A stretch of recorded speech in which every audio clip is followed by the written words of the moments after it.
So sometimes the mental health matter is not stemming from school, sometimes it's stemming from home. And so they are getting to blow out whatever it is that they've been keeping for so long. And it's worse if this has been continuous for so long. Maybe they're going through some kind of abuse, physical, mental, emotional. So then there's that. So before we even quickly label a bully, sometimes what is coming out as a bullying situation could be a cry for help. It's just that we are seeing an aggressive person who is speaking up.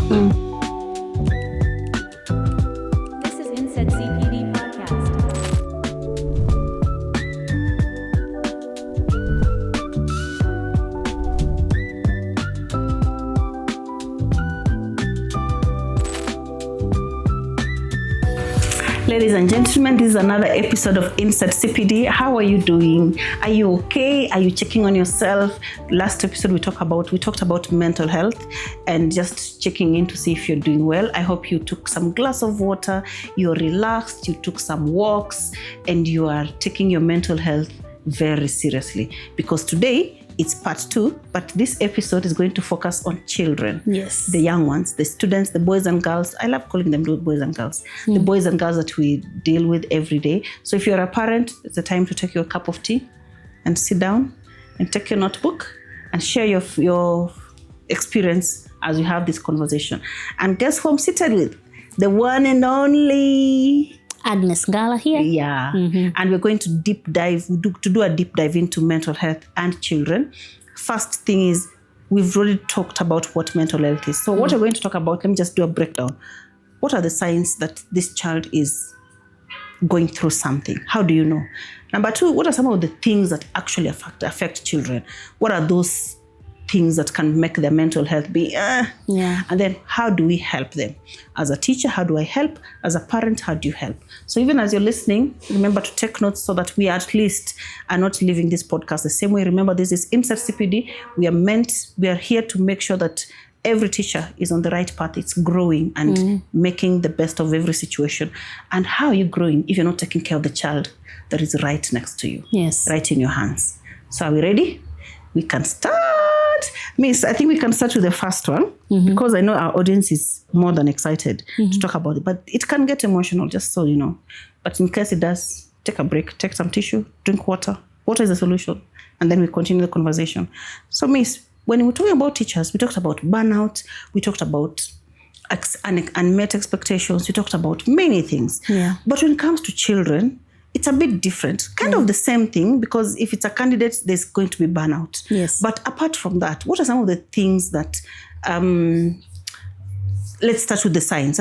How do you know that this child is not okay? As a mom, as a dad, as a teacher, how do you know, I need to check on my boy, I need to check on my daughter, I need to check on my student? What are the obvious signs? You know, children are very transparent and sometimes they try to hide because they will feel maybe there's something wrong with me. But as a parent, one of the first signs usually is withdrawal. You'll notice, my child used to like football. Now you have to nudge them to go for football if that's their cup of tea. Or you'll realize that this child is a bit more emotional than usual. There are those times you think this did not warrant that kind of reaction. Yeah. Or sometimes you'll discover that they're just not performing as well as they should. So, for example, in school or homework, very, very simple, basic things. For example, just finishing a sum, they will give up. This is too hard. I don't feel like. So you realize that the student or your child is not exerting themselves as much as they used to. And yes, there is that because of growth, they would have new interests. Yeah, I was going to come to that. Sometimes if it's just football, new interests. Like I do football for a year. I'm like, I don't want football. I want hockey. Yes. That's okay. As long as they're still interested in something else, it's okay. Yes. But if they withdraw completely, that's a sign. They withdraw completely. Maybe you used to eat breakfast or dinner together. They now prefer to eat alone. Again, remember, they're growing. So sometimes maybe they're just trying to stamp their independence. But they're doing this a lot more by themselves. For some, they're even just hiding. They're hiding. They used to like to dress up nicely. Now their hoodie is still here, plus mask, plus just don't talk to me. And they're not to hear. Everything is fully covered up. And they are not talking as much as they did. So But there's teenagers don't a talk. teenagehood is unique, and know. we need to talk about teenagehood at some point. That's a different episode. We'll talk about that. But when you, as an observant parent, you notice, you don't like this anymore. What do you like instead? If there's no replacement, like the response, like, I don't know.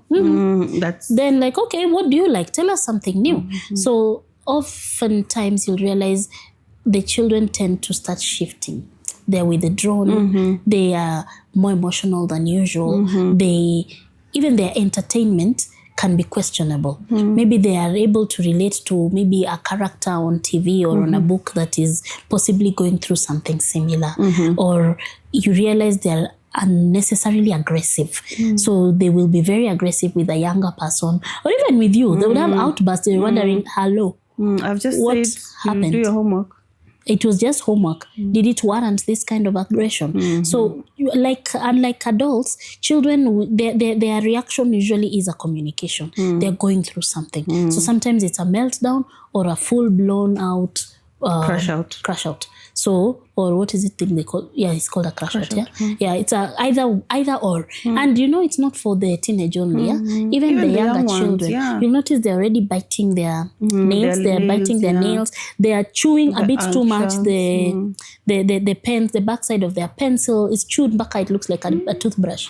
But then there's another sensitive one. Some of the younger ones, but even up to preteen, they start to wet their beds. Or even if on a normal day they don't. Yeah, even if they usually do not. And they're hiding something. So you'll discover when you get to that bedroom, like, the ammonia in this space is a bit too much. So it's been hidden. And, it also comes with shame. So there's a lot. So they're dealing with the wet the bed, which was a result of a stressful reaction to something, which now they're already feeling ashamed. So you see, it's just compounding. So for children, there's a lot of telltale signs, but these are usually the obvious ones that we can look into. And I think those are some that we can start to Sometimes the sign is also being a bully, right? Yes. Sometimes they want to assert. They feel like at home I can't assert, so here I have a chance to assert. So absolutely. And you see that assertion usually is because they're looking for a voice. In the previous episode or the other one, you mentioned that a child's reaction or behavior is based on what they are already experiencing. So sometimes the mental health matter is not stemming from school. Sometimes it's stemming from home. And so they are getting to blow out whatever it is that they've been keeping for so long. And it's worse if this has been continuous for so long. Maybe they're going through some kind of abuse, physical, mental, emotional. So then there's that. So before we even quickly label a bully, sometimes what is coming out as a bullying situation could be a cry for help. It's just that we are seeing an aggressive person who is speaking up. Yeah. Okay. So I think the telltale signs are a bit obvious, sort of. And sometimes parents, and maybe I'm sorry if I'm wrong, sometimes parents give their children a bit more of freedom, sort of. So much freedom that they don't have the check-ins with them. So for example, if they use the bus, it means you cannot communicate on your way home or on your way to school, right?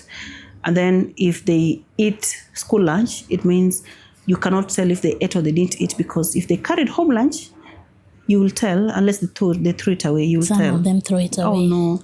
And then oh my goodness, the third one is they eat in their room. They are allowed to spend as much time in their room as possible. So if that, and then the parent is not there. Sometimes all the four are happening because the parent is not there. So if that happens and they are eating in their room, you wouldn't know if, unless the nun is very keen, you wouldn't know if they actually came downstairs to take the food, right? Because the food is just served and put there. And then whoever serves themselves at their own time. You wouldn't know if there's any change in habit. So some routines at home can help you to see these things way before it's a problem. When you eat together, you can tell, this one is looking, why are you not eating? Oh, you don't like broccoli? Okay. Well, next time we'll try and see if you can get other healthier vegetables, rather than today I don't like broccoli, tomorrow I don't like carrots, the other day I don't like this. So you're like, hey, okay, I know you don't. All this time we knew you don't like this, but now you don't like chicken even. Now you don't even like bread. Basic things that you used to like. Even yogurt you don't want. Like when you go shopping, like, what do you want me to get for you? Or not even shopping, when you stop somewhere. And let's say you're going to buy something for yourself. You just forgot to buy something. Like, oh, what can I get for you? Like, nothing. The next time, what can I get for you? Nothing. Nothing. Mm-hmm. And children like to ask, bring me this, bring me this. So if they're not asking for anything, it's also a sign that either they're feeling it doesn't matter what I ask for because it never comes, or they're also feeling like, why would I bother? Because, it could be a sign. That's the same way you say. Yes, that's true. So already it's a bit, and in a school setup, it's the same, right? We've talked about it, that they will not play with their friends more often. Yeah. They will not reach out. They will not raise up their hand to participate in a class setup. Yeah. They would not finish their homework on time. They will they'll zone out within the lesson. You feel like they're in another world. You're just teaching, but they're in another world. When you're trying to bring them together, they come, they participate slowly, they go again. So in a school setup, it's a bit easy for the teacher to spot, but it's better when the teacher has spotted and the parent has spotted, then we can bring them work together. Yeah. So what are some of the causes of these things? What are some of the things that cause these issues in children? Apart from bullying, which is predominant, we know that so-and-so doesn't like me, he body shamed me, and so on and so on. Is there any other? We talked about for example, a child feeling left out in a group. Like now they're forming cliques, and all of a sudden the cliques, they keep going. Every time, oh, let's go. Then she's left. Or we are making a football team. Every time they make a football team, the child is never considered. What is that? That is personal. And it's so bad. Especially when you get the person, the teacher decides that you have two people, pick your teams. Then so-and-so is picked. So you're always the last one. In fact, you're always the last resort. That feels bad. And it shows obviously that even your friends, they don't think you're good enough to be in their team. And sometimes that's not the case. It's just the kids feeling, I want him to play, I want him to play. You don't have to play because, my friend. So, and then before you know it, a child thinks, I'm not good in football. Even my friends think I'm not good in football. Even my teacher thinks I'm not good in football. They never pick me. So sometimes that would really make someone feel they're not good enough. And then before you know it, it's becoming something that needs to be checked on. So you see, there's that. But there's also, sometimes you mentioned the friendships, and I want to dwell there a bit more. You see, friendships are their currency. Their belonging, that sense of belonging. They work with, that's what makes them tick. Exactly. So even for the really, really, really young students, you'll find like a 5-year-old, when you tell them, I won't be your friend anymore, that would hurt them. That would hurt them. They'll get upset. But when they get to around 7, 8-year-olds, you'll still make that statement like, I'm telling so-and-so not to be your friend. I wonder which kind of teacher would say that. But you see, friendship is a thing. It's a currency. It's a real deal for these young people. And even into teenagehood, because they get to mark their identity. Actually, now in teenagehood, it's now friendship, but it's now more defined. Yes. In terms of this is my clique. These are the people I hang out with. Yes. And so if it changes along the way, it can be a big deal. So you see those shifts. So if a friend group breaks, or you get to move to a different school, or even just moving location is enough to stress a child. So those changes, adults think they resist change. Children don't take change as well. So like when you move you get a new job, you move to a new station, and you have to move with your family. They're like, can I remain? When you move houses, they're like, can I remain? I hear you. Yeah. Okay. So that kind of friend shifts. Or sometimes you have a group of friends deciding we do not want to hang out with you anymore because of the reasons are wide. Could be maybe... Sometimes it can be very personal. Just one person who doesn't like the person. Or this particular group loves Arsenal. Arsenal was just resting, but I just... So, football. And today we're speaking of football. Hey? I know. So, or a specific group of people, or a music band, for example, or a taste in music. And you realize, I really don't like this style. Maybe I would want to hang out with a different type of group. And then when you pick yourself out from that space, then you stick out like a sore thumb. So then they leave you alone, and it can be very lonely for students. So there's that. Then there's, let's talk about academics. Things that cause stress. Sometimes it's the teacher. Most of the time it is, okay, 50-50. Sometimes the teacher is the one who's saying, Like a student like you. You're an A student. What business do you have in C? And maybe that paper It was hard. really tried this student, and the most they could get was that C. And that's now good thing for CBE. They don't have ABC. Yeah. But you didn't meet expectations. Either way, yeah. Still, it's judging you. So there's that. Or the parents decide, in our family, we only get A's. If you're going, we do not appreciate people who are not smart. That in itself, you call your child dumb without calling them dumb. So there's the pressure from parents. Or as a child, you just wanted to be a photographer. Or you just wanted to be a musician. But your parents decide, you know what, this is a family of doctors. We will not have those time-wasting things. I'll give an example. My mother was an artist, or she really was inclined to art. But during the time, they are told art is a waste of time. So she didn't pursue. And I know a number of people. There's a lady who told me recently that she was really, really good, but the dad used to beat her anytime she was found drawing. So she's now an adult, but it still hurts her to date that she was not let to be She was not allowed to draw. She was not allowed to draw. She said the parents said it was for the delinquents. So art was never, this is an art teacher feeling very personal. I know. So yeah, for real. So do you see? So there's the stress. You want to follow a certain path, and your parents insist that this is the path I want you to take. Yeah. I'll talk about the grade 10 pathways, for example. Your child clearly wants to go to the arts. The parents have insisted you're going for STEM. Come rain, sunshine, you're doing STEM. When they are there, the child is feeling lost. These are subjects that I feel zero for, but I'm forced to be in this place. So these children are withdrawing. And finally, when we were talking about bullying, maybe there's also the part where your child is feeling left out. And this is a disclaimer, parents. When you choose to allow your children to have your gadgets, that's a family decision. However, there are those children who you're in a group, friend group, all your peers have a phone, but you do not have. I know families that have decided, and I truly, totally appreciate and even respect it. But then how do you make your child understand that it is okay and I do not have to be the same as the others? So what, those kind of questions, because all these are triggers for mental health and even just mental health breakdown. What happens to these children? One last thing. Maybe your child is going through abuse right under your nose in their house. They have tried to tell you and you said, my brother cannot, he's a pastor.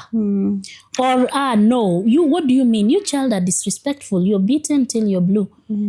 And yet this child is going through abuse. It can be physical, can also be mental. Or it can be sibling abuse yeah, I know. or bullying. So parent, the things we're talking about are going on under your roof. And these are things that trigger mental health illnesses in our children. So I know I've gone on and on and on. I know. But it's really it's an eye-opener because most of the time we just imagine that these kids are, acting out, this and this and this. You rarely stop to think, what could they be going through? And so it's probably a situation where we, as parents, as teachers, we are more concerned in why would this student continuously give me a hard time as a teacher? And why would they continuously refuse to play football, even if I remind them, even if I drop them for training or swimming?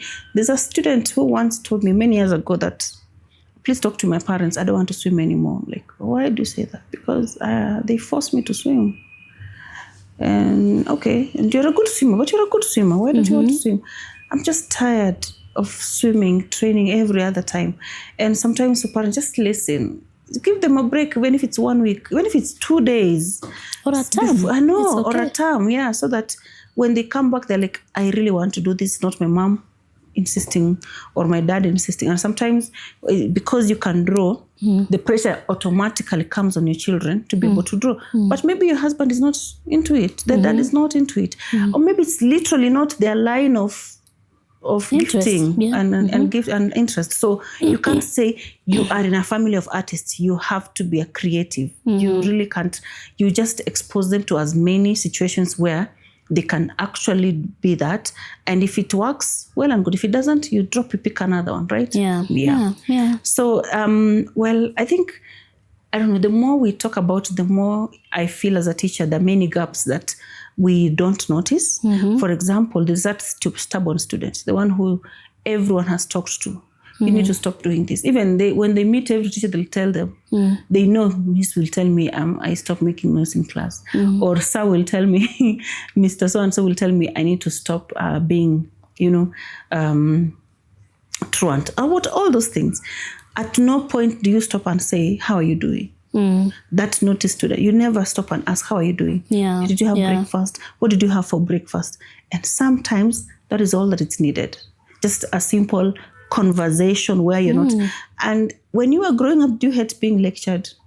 Oh yeah. Imagine. Oh yeah. Something your sister has done. Your sister. It's not you. It's not you. Yes. It is your sister. But because it is in the household. Group mentality. Now you're all going to be brought together. You're told, now you guys are now hanging out in the shops. You're doing this. Now you're having boyfriends over. Now you're doing this. Now you're wondering, hey, I don't even know. And that group mentality thing, you start getting stressed out based on somebody else's mistake. Yes. Yeah. So then now you're going to go on and on. Then maybe you're watching your favorite program. Now they're going to switch off. I'm talking and Winnie is just on the TV. Switch off. I'll throw this TV away. I tell you. So before you know it, a parent is overreacting and reacting because it's something that one person has done. And then now the whole room atmosphere has changed. And then now, because one person made a mistake, no one is allowed to have gadgets. So there's also that. And then there's the comparison. Yes. Even your cousins who are here, I've stayed with your cousins. We've raised them. They've never behaved like this. Comparison is hard. That one is painful. See, I told you about my brother and handwriting. Yes. It's not good. His handwriting is much better than mine now. But when we were growing up, he was reminded every time the way I write. I lower class and I write better than him. Comparison is painful. Looking back, I'm like, these parents, surely they should have known better. In fact, let's unpack this comparison. Sometimes it's the handwriting. Sometimes it's as simple as just being able to tie buttons. Or because of personality differences, please, parents. This one is a quiet child, obviously, I know, and this one is bubbly. So, hello. How do you expect them to be the same? They cannot be the same. When they go into a room, you'll find one has made friends all the way to Timbuktu. You'll find another one, they're just sitting by themselves. So by the same understanding, one will be a party animal. They're like, oh, can we have a birthday? The other one, when they want to have a birthday, they'll be like, no, I just want family. You can't say, in this family, birthdays are like this. That's, you see, so whichever else celebration. So whichever way they want to celebrate, just understand where they're coming from. It's. I hear you. And even that goes even in performance. That you'll discover there's that one child who is like till whatever. Then this one is doing better in the extracurricular. But you want this extracurricular one to be as good as A. But you see, you're setting them up for failure. This is why. And you want this bird to be a good swimmer. Really?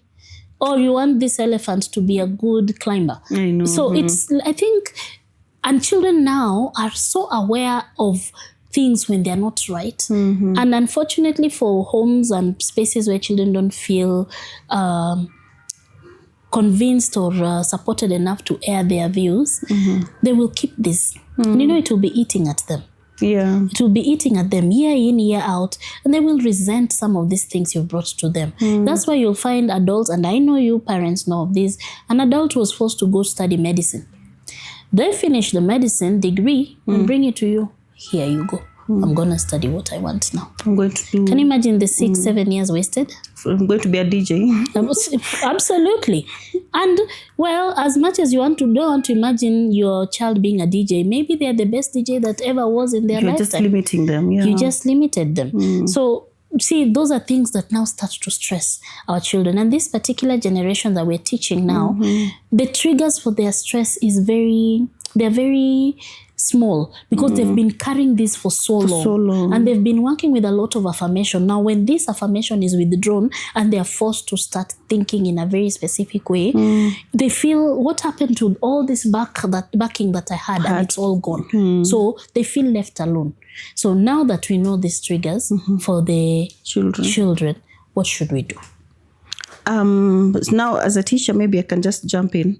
One thing I can do is be more deliberate with the check-ins. The check-ins in terms of when you see a student is isolating themselves or doing any of those things, I reach out, ask them about their break.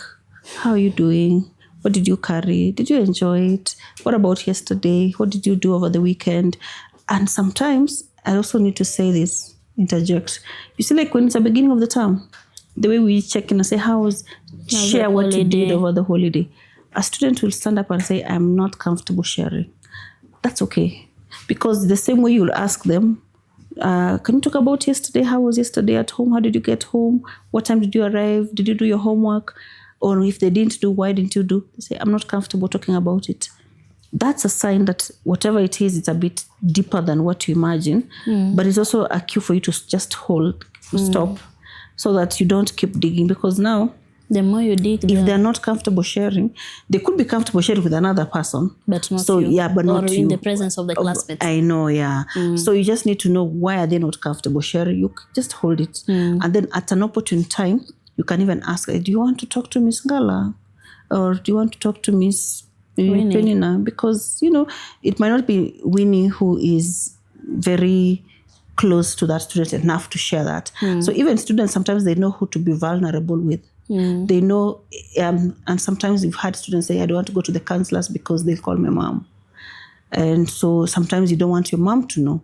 It's just something you want to tell a teacher, and you want the teacher to handle it at that level. And so just understanding the check-ins are necessary, even with boundaries, just to see how are they doing. I also feel I'll be more deliberate with the kind of, for lack of a better word, punishment you give. Because sometimes when a student misbehaves, the punishment is the undoing of the many little steps they've been doing towards progress. So for example, if a student has been continuously found in trouble, if they're not hitting another student, they are making noise, they're loitering, they're in the other block, they're doing this, they're doing that. So when you punish them and the punishment is a lunchtime detention, unless you really have a way of making use of that detention well, it just becomes more isolation. So they're sitting thinking, I did this because I wanted my friends to notice me. And then now they will notice that I'm not playing with them. So now it's even, I know, so it's even worse. I feel like I'm not even worth it to be in their group anymore, because now you see, so it's like a problem that is escalating into something else. So unless you're using that time to have a discussion with them to see, why are you behaving like this? How can I intercept and make it better? It becomes just some sort of labeling, like without knowing. Yeah, you're labeling the student to be defiant or deviant or whatever without knowing. And so they might as well live up to it, right? Like even my mom thinks I'm rude, my teacher thinks I'm rude, so I might as well. So they don't even feel the need to push themselves to be better. But also one thing I've appreciated is, even as I'm trying to check in, I'm trying to listen to them, I'm trying to give them opportunities for growth, I also want to ask myself, how am I contributing to this problem? Because you might find that naughty student is only naughty in your class. In another teacher's class, they're just fine. Seated, they're writing nicely, they are participating, they're always answering questions. You're like, okay, so could it be a me problem? If it's a me problem, what do I need to change? Is it that my teaching is not resonating with them? That's why sometimes I think. What if they're naughty because you allow them to? They feel themselves. So that's also a chance of where are my boundaries as a teacher. And sometimes when you're a new teacher, they'll always push the boundaries. They'll walk around, they'll do this, they'll do that. Someone will just start laughing, and then the rest will join in laughing because he's laughing, just to see what will you do. How you react is enough to tell them, this is the order of the day. And also I was going to say, oh my God, how can I forget it? I was going to say about, I forgot. I think you intercepted. I forgot my line of thought. But it was to do with how the student behaves. Oh, sorry. I was saying that disruptive behavior in its entirety for any educator, sometimes it's pegged on the students not being involved. Oh, yeah. Like, give me something to do. If you don't, then let me do what I want to do. Yeah. So the disruptive behavior is a sign the student is not well involved and engaged in the lesson. So it could also be a sign of, okay, what can I change as a teacher so that I'm involving the student better in a video, in a creating, in coming up with something, so that they don't have to be disruptive during my lesson, right? Yeah. But I'm also thinking, as part of, because you've mentioned some of the things parents can do. That check-in is very important. That check-in to know that your life is important to me. I know, also now when I look at it from the parental perspective, you spoke to the teacher perspective. The parental perspective would also be slow down enough to know that these are children who never makes mistakes. Start worrying. Because they're waiting. They're pretending.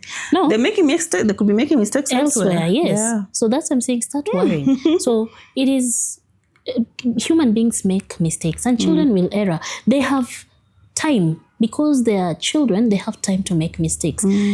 Allow for some mistakes to be made. I know I'm saying this with a lot of caution, but allow for children to make mistakes. Why? Because they learn from those mistakes. And it is those opportunities that you get to talk about. Hear their thought process. Why did you choose to push rather than just talk? Because I wanted to. It was my right. Why do you think it was your right? So you see, it also pegs on what is their thought process. What is their worldview? Does it have to be me, myself, and I, always my way? And it is a teachable time. Now, we live at a time where we cannot use the stick a lot or ever. But it's because our generation right now have this question which is so annoying. Why? You tell them, it's time to eat. Why? You need to read. Why? Excuse me. So, and you'll get angry with that why. Anytime. They'll drop a why anywhere. So, like, go to bed. Why? So, what that tells you, they're not rude. They just want to understand. Give me a reason. And by the way, you don't need a full lecture. Simply say you need 8 hours of sleep so that your mind can rest. So, go to sleep. Why? So that tomorrow morning you wake up on time. You don't struggle to wake up. If you ask me one more why, then I'll give you the mother eye. But do you understand? They always will ask you why. But embrace mistakes as a parent. And before you quickly judge your child or beat them blue and black, because you've seen parents who actually destroy their own children by beating like that. If you feel you're not in that mental space to address a mistake, and some of those mistakes are real grievances, step aside.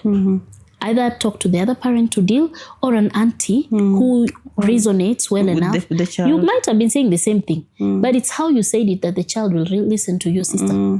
Yeah, that's true. So step aside. In essence, the mental health for our children at this time, without too much talking, is still young. But don't wait for things to blow out of proportion. When a child reports something, follow through, but take it with a pinch of salt, because sometimes they're just trying to be hard or they're adding salt. But if a child is going through abuse, please take it to the farthest level so that you understand where is the abuse, who did it, so that your child can trust you with other problems. And watch out for the telltale signs that we mentioned. I think that's that's very profound. In fact, one of the things I'm learning is don't wait until your child is too old to want to catch up with them. You don't be caught up with life and other things until now he's 22, and that's when you're like, hey, a lot of harm will have been done. A lot has already happened. And teenage years are very, very sensitive, sort of. So that's actually, preteen and teenage, it's actually literally the peak. So just once in a while, pick them from school, even if they're on school transport. Pick them from school. And use if that they're opportunity. in boarding, visit your child. Yeah, I know. Visit your child if they're in boarding school. And find out how they're doing. Ask about the teachers. Ask the teachers how they're doing.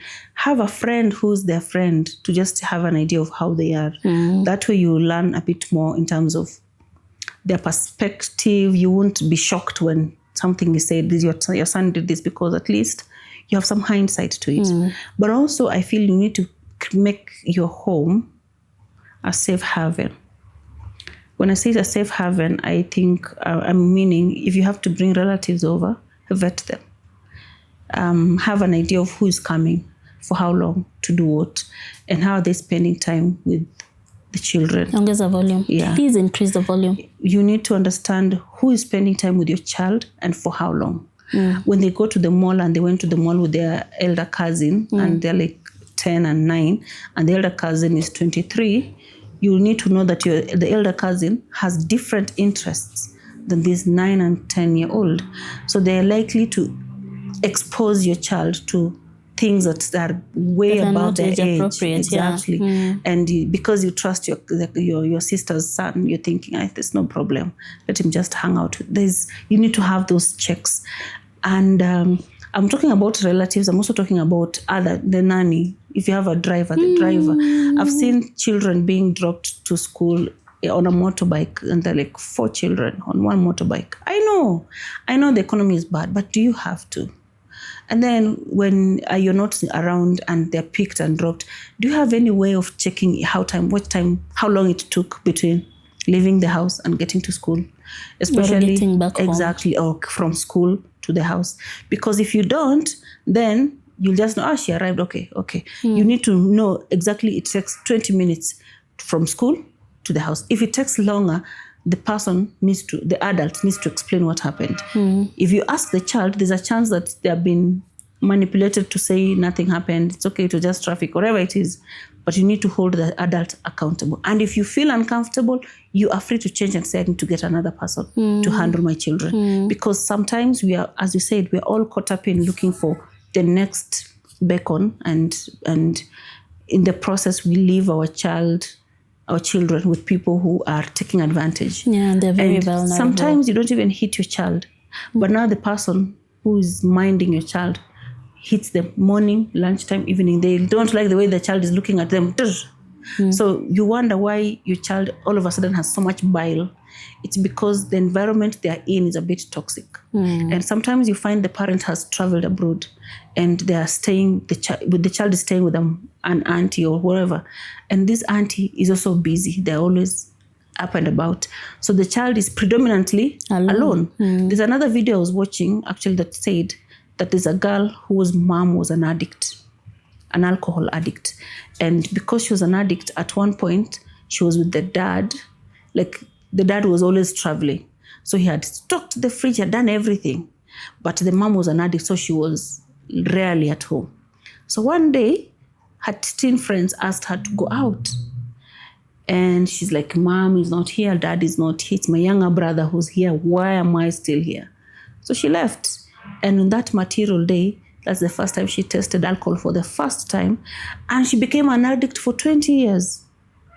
What was the gap there? The dad was not in the picture.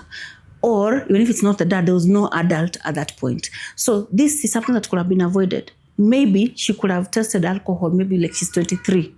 And at that point, she would have had a different view. She would have been able to say, this is not my cup of tea, and stopped. But because mom is not there, dad is not there, I can make the decisions on my own.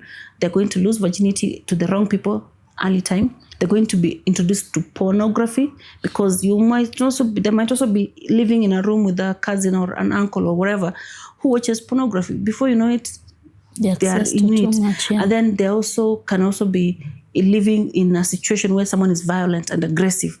So they think that is the go-to. Oh, I've seen him hit his friends every other time when we are walking around. He defends me. That's what they think. But they think that is the default setting. So the people you bring around, even the friends. That's true. Just because you're friends with me doesn't mean your children have to be friends with my children. You know why? Because what we agree on as adults may not necessarily be what we want to transfer to the children. So if you feel we are good as let's hang out, but when the children are hanging out, look for a space where you feel comfortable for the children to hang out, which is upholding your values and virtues as a family. And if you feel that family is not, then you're free to comfortably declare and say, not today. And if not today is your word, your go-to until they are 18, that's so be it. Because all this is sleepovers. We need another whole discussion on sleepovers. Even the abuse you've talked about, we also need its whole discussion. That's its own because discussion. For sleepovers, what I don't like is that sometimes the reason why it's so easy for people to come to a sleepover to your house is because you've traveled. And then I've called my friends and told them, Mom is not around for the whole week. So let's come on Friday. We camp until Saturday. Who is minding us? The nanny. The nanny, the one who you're paying. Do you think she really cares what is happening? The one who you are mean to. See, it's a whole new discussion, Winnie. I think we'll wrap it. Sad, yeah. No, we'll wrap it. But I think in essence, the mental health of our children is really largely dependent on adults. us, yeah. Both the teachers and parents. And teachers and parents cannot talk alone on this.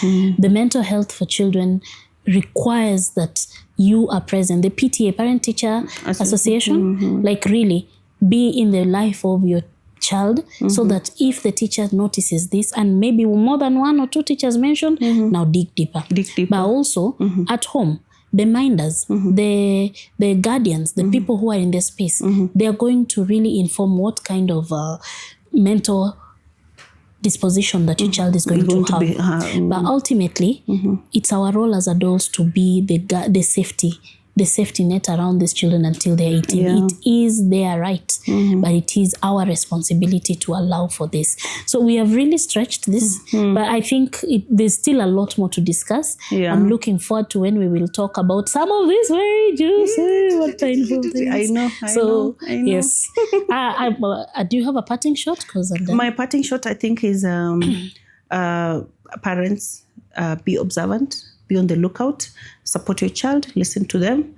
And teachers, if you can, put aside what you're going through. That's why we talked about mental health as a teacher. Put aside what you're going through and attend to the child with a very objective mind, so that you're not projecting your own insecurities, things that you're not comfortable with, to the child, so that when they come to you, you can create a safe haven for them. This is Insert CPD. Impacting lives. One teacher at a time. Until next time, we are done for today. See you next episode. Continue to like, share, subscribe, comment, and most importantly, follow us. Yeah. On TikTok, on Instagram, on LinkedIn. On all our socials. On all our socials, yeah. You're going to put all the descriptions, right? All right. We're done. This is Inset CPD Podcast.